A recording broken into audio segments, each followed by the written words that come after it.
¿Has sentido alguna vez que algo dentro de ti está despertando? Una fuerza silenciosa que cuestiona todo lo que creías saber sobre ti mismo. Bienvenido al viaje de la individuación, concepto fundamental en la psicología analítica de Carl Jung. En este video, exploraremos cómo el inconsciente colectivo emerge en nuestra vida, trayendo transformaciones profundas y, a veces, dolorosas. Como Jung decía, quien mira hacia afuera sueña, quien mira hacia adentro despierta. Prepárate para un viaje al centro de tu ser, donde ocurre la verdadera revolución. Parte 1. El llamado del alma. Todo proceso de transformación comienza con un llamado. No es como una voz audible, sino como una inquietud que se instala en el pecho, una sensación de que algo fundamental falta en tu vida. Jung llamaba a esto individuación, el impulso natural de la psique para integrar todos sus aspectos y alcanzar la totalidad. Este llamado raramente aparece en momentos convenientes. De hecho, suele surgir justamente cuando todo parece estar en su lugar. Tienes el trabajo, la relación, la casa, todo lo que te dijeron que deberías buscar, y aún así, hay un vacío inexplicable, una sensación de que estás viviendo la vida de otra persona. Para Jung, esta incomodidad es la primera señal de que el self, el centro organizador de la psique, está convocando a la conciencia hacia un nuevo nivel de desarrollo. Es como si una parte más profunda y sabia de ti estuviera diciendo, hay más, mucho más que esto. Sin embargo, nuestra sociedad nos enseña a ignorar estas señales. Aprendemos a llenar el silencio con ruido, a disfrazar la inquietud con entretenimiento, a medicar la incomodidad como si fuera una enfermedad. Jung entendía que esta resistencia es natural. Después de todo, mirar hacia adentro significa confrontar no solo nuestra luz, sino también nuestra sombra. La sombra, en la teoría junguiana, representa todo aquello que reprimimos, negamos o rechazamos en nosotros mismos. Son las partes que no encajan en la imagen que hemos construido, los aspectos que consideramos inaceptables, débiles o vergonzosos. Paradójicamente, es precisamente en la sombra donde encontramos algunas de nuestras mayores potencialidades. Cuando el llamado del alma comienza, puedes notar cambios sutiles.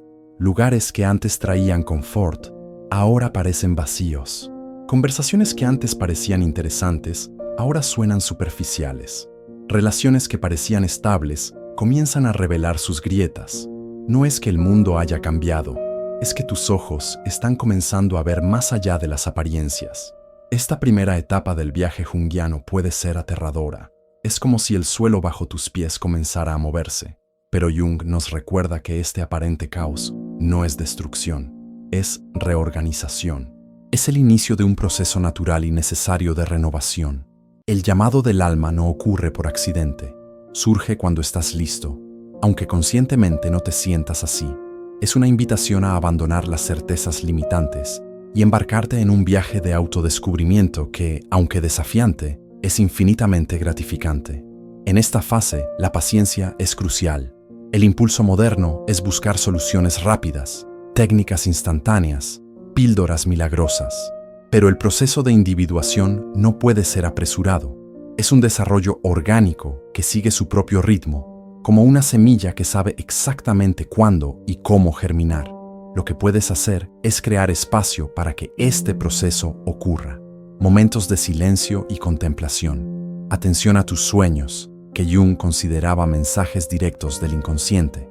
Observación de tus patrones de comportamiento, especialmente aquellos que parecen fuera de tu control.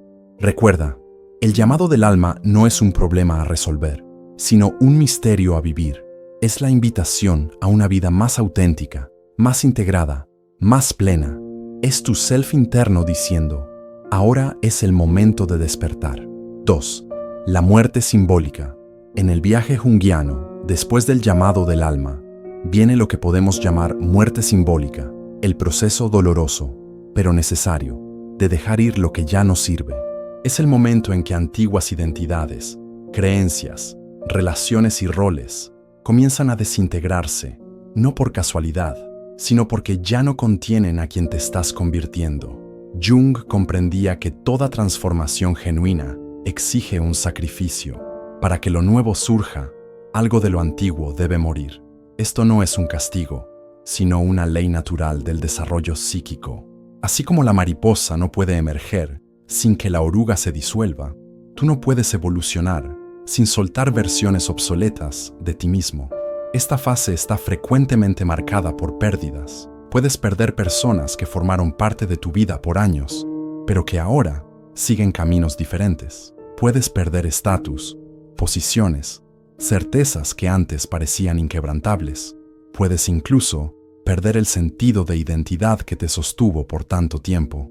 Jung observaba que muchas personas retroceden en este punto del viaje. El miedo al vacío, a lo desconocido, hace que se aferren desesperadamente a lo familiar, aunque ya no traiga felicidad o significado. Es como preferir una prisión conocida a una libertad incierta. Lo que hace esta fase particularmente desafiante es que, durante la muerte simbólica, te encuentras en un espacio intermedio.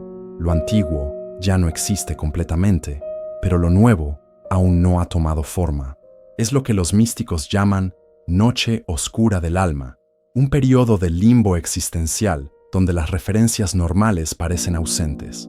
Para Jung, esta fase de disolución no es solo inevitable, sino esencial.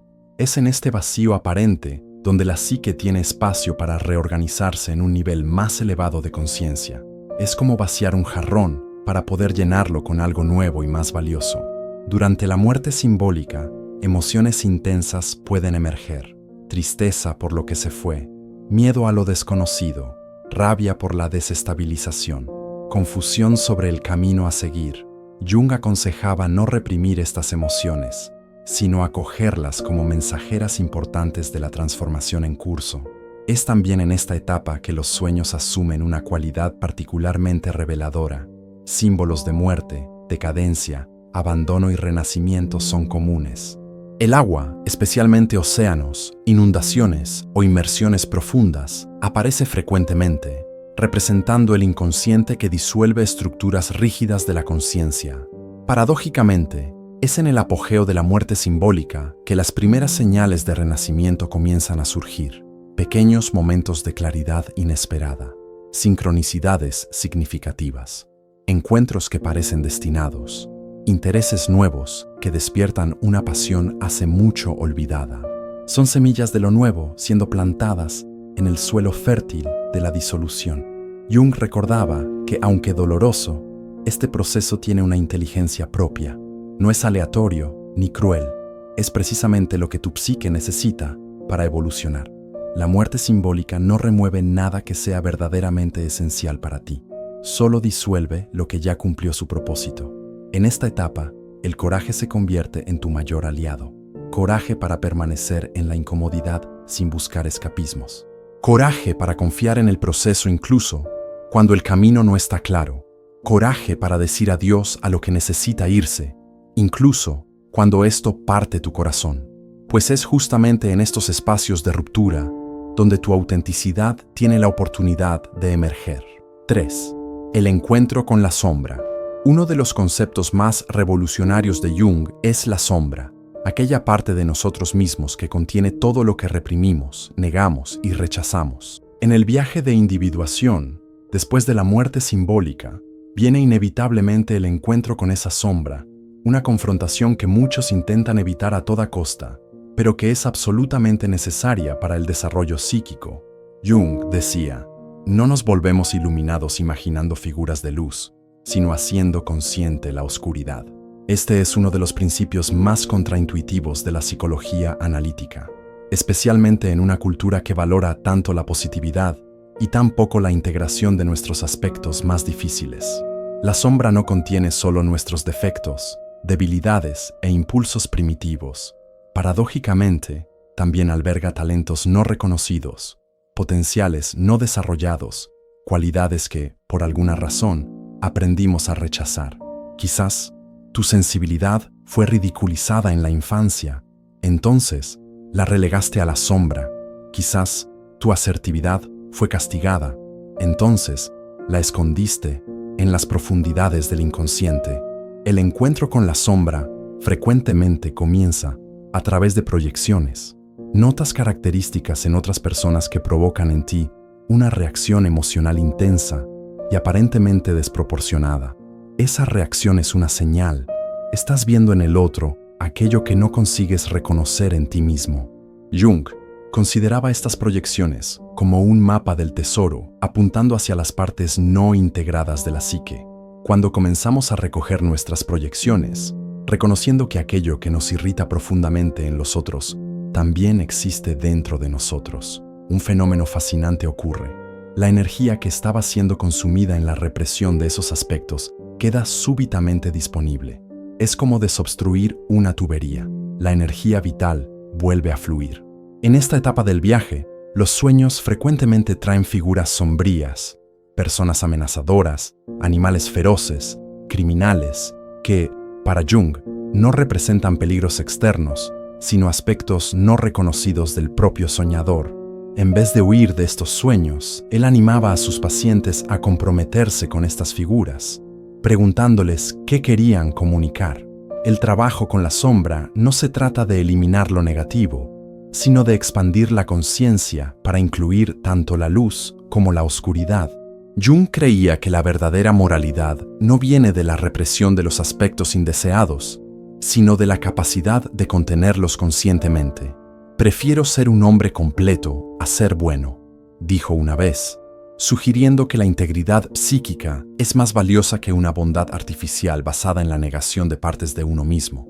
Mientras te profundizas en este trabajo, puedes descubrir que tu sombra contiene no solo tu propio material reprimido, sino también contenidos arquetípicos, patrones universales que compartimos con toda la humanidad. El encuentro con estos arquetipos puede ser abrumador, pero también profundamente transformador. Uno de los mayores desafíos en el trabajo con la sombra es la vergüenza. Hemos sido condicionados a creer que ciertas emociones, pensamientos e impulsos son inaceptables. Pero Jung argumentaba que reconocer estos aspectos no significa actuar impulsivamente a partir de ellos. Por el contrario, es justamente al traerlos a la conciencia que ganamos la libertad de elegir cómo responder a ellos. A medida que integras aspectos de tu sombra, algo notable ocurre. Te vuelves más compasivo, tanto contigo mismo como con los demás. Cuando reconoces tu propia capacidad para sentimientos y comportamientos que antes juzgabas imperdonables, te vuelves menos rígido, menos moralista, más humano. Este trabajo no es fácil ni rápido. Es un compromiso continuo con la honestidad interior, pero sus recompensas son inmensas. Más energía vital, relaciones más auténticas, creatividad ampliada y una sensación de integridad que solo viene cuando dejamos de intentar ser apenas la mitad de quienes realmente somos. 4. El despertar de la intuición. Después del encuentro con la sombra, un fenómeno notable comienza a ocurrir en el viaje junguiano, el despertar de la intuición. Jung consideraba la intuición una función psíquica fundamental, tan importante como el pensamiento, el sentimiento y la sensación. Sin embargo, en nuestra sociedad que privilegia la racionalidad por encima de todo, la intuición frecuentemente permanece subdesarrollada o es activamente desvalorizada. Para Jung, la intuición no es un fenómeno místico inexplicable, sino una forma legítima de conocimiento que ocurre cuando la conciencia consigue acceder a contenidos del inconsciente sin el filtro del análisis racional. Es como si una parte más profunda y sabia de nosotros mismos pudiera percibir patrones y posibilidades que escapan a la mente lógica. Cuando la intuición comienza a despertar, puedes notar que sabes cosas sin saber exactamente cómo las sabes. Una decisión importante se presenta y, antes mismo de pesar todos los pros y contras, algo dentro de ti ya indica claramente el camino a seguir. O conoces a alguien e inmediatamente sientes una afinidad o repulsión que trasciende las impresiones superficiales. Este despertar intuitivo frecuentemente se manifiesta a través de sensaciones corporales. Una opresión en el pecho cuando algo no está alineado con tu verdad. Una expansión y ligereza cuando estás en el camino correcto. Jung valoraba enormemente esta sabiduría del cuerpo, considerándola una forma de inteligencia más antigua y a veces más confiable que el pensamiento racional. Los sueños asumen una nueva dimensión en esta fase. Además de procesar contenidos personales, comienzan a traer orientaciones específicas, soluciones creativas a problemas e incluso vislumbres del futuro. Jung documentó innumerables casos de sueños premonitorios y consideraba que la psique, cuando está suficientemente integrada, puede trascender las limitaciones convencionales de tiempo y espacio. Sincronicidades, coincidencias significativas, sin aparente relación causal, también se vuelven más frecuentes. Piensas en alguien y esa persona llama. Un libro cae del estante exactamente con la respuesta que buscabas. Un encuentro casual cambia completamente el rumbo de tu vida. Jung veía estas sincronicidades no como casualidades, sino como manifestaciones de un principio organizador acausal que él llamó unus mundus, la unidad subyacente entre psique y materia. A medida que la intuición despierta, la propia realidad parece volverse más fluida, más responsiva a tus estados internos. Jung llamaba a esto participación mística, un estado en que la separación rígida entre sujeto y objeto, entre el yo y el mundo, comienza a disolverse. No es que estés creando la realidad con tus pensamientos, sino percibiendo la interconexión fundamental que siempre existió. En esta etapa, aprendes a confiar en tu orientación interna, incluso cuando contradice opiniones externas o expectativas sociales. Esto no significa abandonar el pensamiento crítico, sino complementarlo con una forma de conocimiento más directa e inmediata. Jung creía que las decisiones más sabias vienen cuando integramos tanto el análisis racional como la percepción intuitiva. El despertar de la intuición también transforma tu relación con el tiempo. Te vuelves menos ansioso sobre el futuro, menos atado al pasado, más capaz de habitar plenamente el momento presente.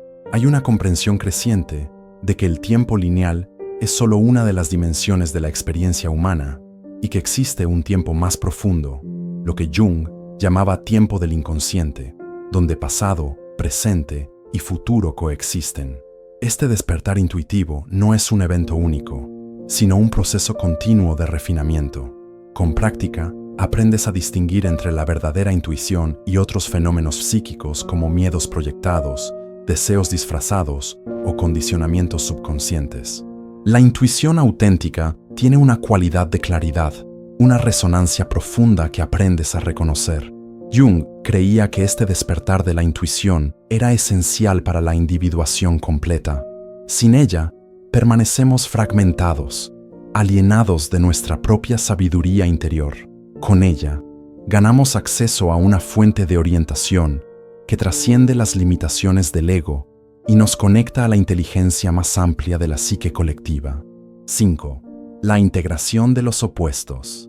Uno de los aspectos más profundos de la psicología junguiana es el principio de la integración de los opuestos. Jung percibió que la psique humana naturalmente se organiza en polaridades: consciente, inconsciente, pensamiento, sentimiento, masculino, femenino, luz, sombra. El progreso psíquico no ocurre eliminando uno de los lados, sino a través de la integración de estas fuerzas aparentemente contradictorias. Este principio tiene raíces antiguas y se encuentra en diversas tradiciones esotéricas. Del taoísmo a la alquimia, Jung dedicó años al estudio de estas tradiciones, reconociendo en ellas expresiones simbólicas del mismo proceso de transformación psíquica que observaba en sus pacientes. La famosa máxima alquímica solve et coagula, disuelve y coagula, se convirtió para él en una metáfora perfecta del proceso de individuación. En la fase de integración de los opuestos, comienzas a percibir que cualidades que antes considerabas incompatibles pueden, de hecho, coexistir. Es posible ser fuerte y vulnerable, racional e intuitivo, disciplinado y espontáneo. La madurez psicológica en la visión junguiana no está en elegir un lado, sino en habitar el espacio dinámico entre los opuestos. Un concepto fundamental en esta etapa es el de la función trascendente, el mecanismo psíquico que permite la unión de los opuestos, generando una tercera posición que trasciende e incluye ambos. Esta función no opera a través de la lógica lineal, sino a través del pensamiento simbólico, especialmente activo en los sueños, en el arte y en la imaginación activa. Una de las integraciones más significativas ocurre entre lo que Jung llamó ánima y animus, los aspectos contrasexuales de la psique. En hombres, el anima representa el principio femenino interno. En mujeres, el animus representa el principio masculino. Cuando no son reconocidos, estos aspectos son frecuentemente proyectados en parejas románticas, creando expectativas irreales y dependencia emocional. Al integrar tu ánima o animus, desarrollas internamente cualidades que antes buscabas en otros. Un hombre que ha integrado su ánima se vuelve capaz de acceder a su propia sensibilidad, intuición y receptividad, sin sentir que esto amenaza su masculinidad. Una mujer que ha integrado su animus puede expresar asertividad, autonomía y pensamiento lógico sin sentir que está abandonando su feminidad. Otra integración crucial es entre el ego y la sombra. Después del confronto inicial con los aspectos rechazados de la personalidad, viene el trabajo más sutil de reconocer que la sombra no es algo a ser eliminado, sino una fuente de vitalidad cuando es conscientemente incorporada. Jung creía que gran parte de la energía psíquica es desperdiciada en la represión de contenidos sombríos y que al integrarlos, esa energía se vuelve disponible para propósitos creativos y constructivos. Quizás la más desafiante de las integraciones sea entre el ego individual y el self transpersonal. El ego, nuestro centro de identidad consciente, naturalmente se considera autónomo e independiente, pero en la perspectiva junguiana, el ego es apenas un satélite orbitando alrededor del self, el centro organizador de la personalidad total, que incluye tanto lo consciente como lo inconsciente. La relación madura entre ego y self es paradójica. El ego reconoce su dependencia del self, humildad, mientras mantiene su función autónoma como centro de la conciencia, dignidad. Jung comparaba esto a la relación entre la Tierra y el Sol. La Tierra tiene su propio movimiento e identidad, pero existe dentro del campo gravitacional mayor del Sol. A medida que la integración de los opuestos avanza, desarrollas lo que Jung llamaba personalidad mana, una conciencia ampliada que puede contener contradicciones sin fragmentarse. Esto se refleja en mayor tolerancia a la ambigüedad, menor necesidad de control y una capacidad expandida de ver múltiples perspectivas simultáneamente. Este proceso no tiene un punto final definitivo. Es una espiral ascendente donde cada nivel de integración revela nuevos opuestos a ser reconciliados. Jung creía que esta era la verdadera obra de la vida, el opus magnum de la alquimia psíquica, y que a través de ella nos volvemos más completos, más compasivos y más capaces de contribuir positivamente al mundo. 6. El renacimiento del ser auténtico. Después de la integración de los opuestos, emerge lo que podemos llamar renacimiento del ser auténtico, una fase del viaje junguiano marcada por una profunda sensación de coherencia interna y propósito. Este no es un estado estático de perfección, sino una forma dinámica y fluida de estar en el mundo, caracterizada por la capacidad de vivir desde el centro genuino de la personalidad. Jung utilizaba frecuentemente el símbolo del mandala, figura circular con un centro definido, para representar este estado de organización psíquica. El mandala aparece espontáneamente en los sueños y en el arte de personas atravesando esta fase, simbolizando la emergencia de un nuevo orden interno, donde los varios aspectos de la personalidad se organizan armoniosamente alrededor del self.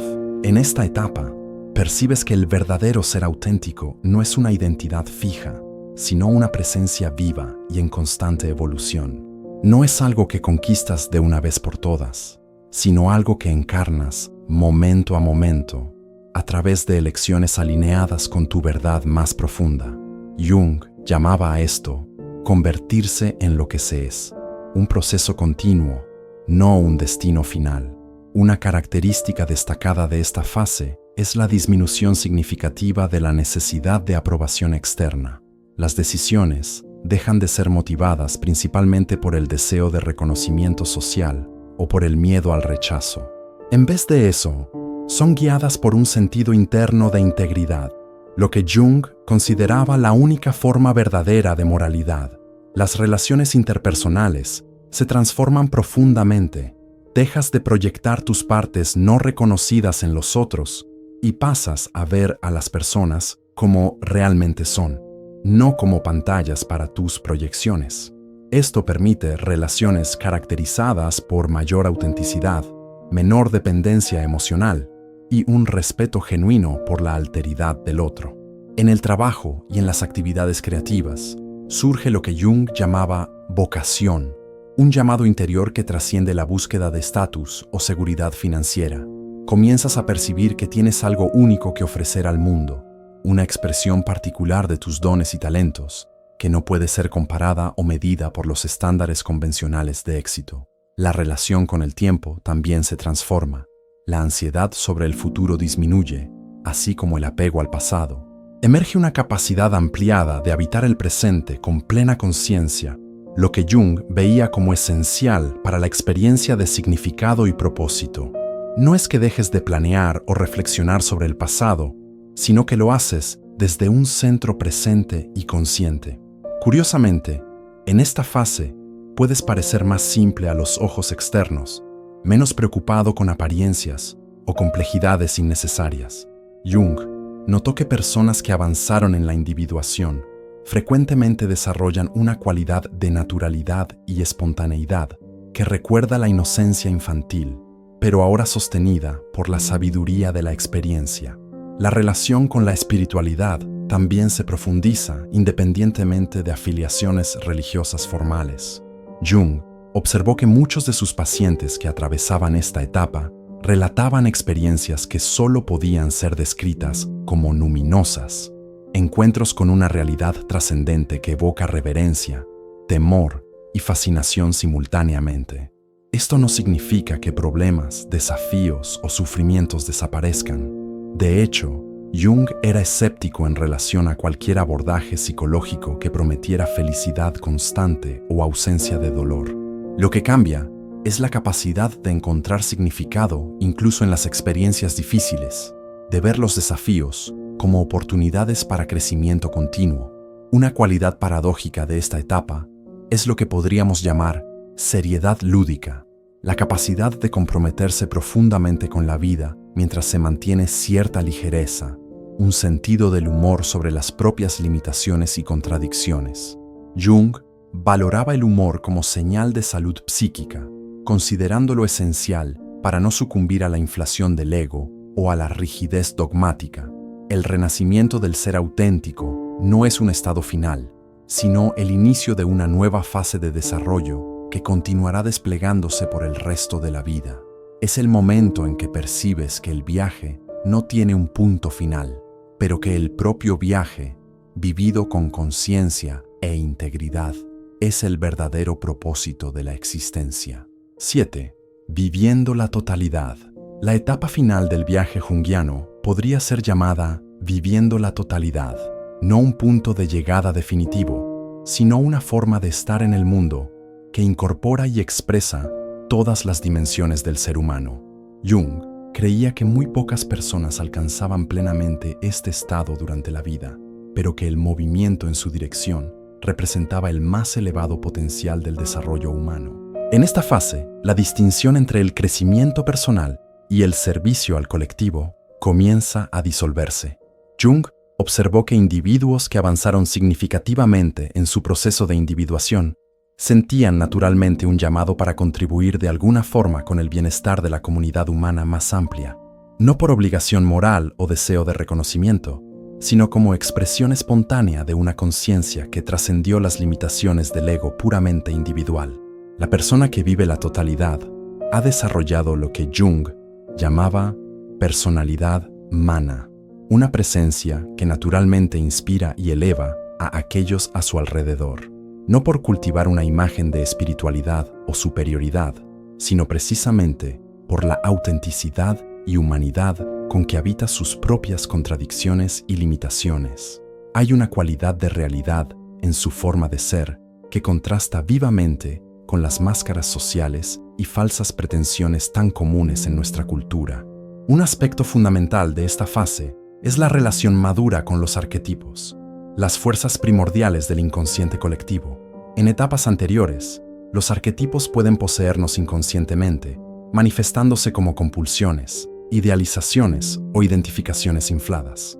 Ahora, existe la capacidad de relacionarse conscientemente con estas energías sin ser dominado por ellas. Esto se refleja especialmente en la relación con el arquetipo del Self, el centro organizador de la psique total. Jung consideraba el Self la imagen interna de Dios, el principio divino dentro de la psique humana. En la totalidad, el ego reconoce su relación con este centro transpersonal, ni identificándose completamente con él, lo que produciría inflación megalomaníaca, ni alienándose de él, lo que produciría desesperación y falta de significado. La relación con el tiempo también se transforma profundamente. Emerge una conciencia expandida que Jung llamaba eternidad relativa, la capacidad de percibir la vida no solo en la dimensión horizontal del tiempo cronológico, sino también en la dimensión vertical de la profundidad y significado. Cada momento contiene la posibilidad de una conexión con lo eterno, con aquello que trasciende las limitaciones del tiempo lineal.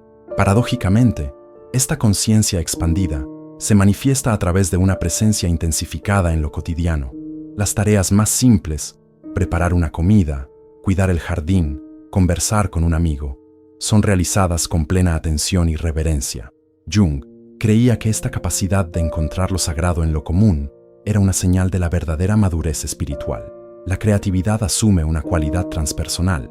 Artistas, escritores, pensadores e innovadores que alcanzaron esta etapa frecuentemente relatan la sensación de ser canales para algo que trasciende su individualidad.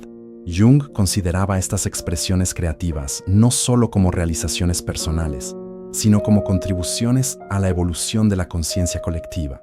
La muerte pierde mucho de su terror, no por negación o por creencia dogmática en la inmortalidad, sino por una comprensión experiencial de la naturaleza cíclica de la existencia.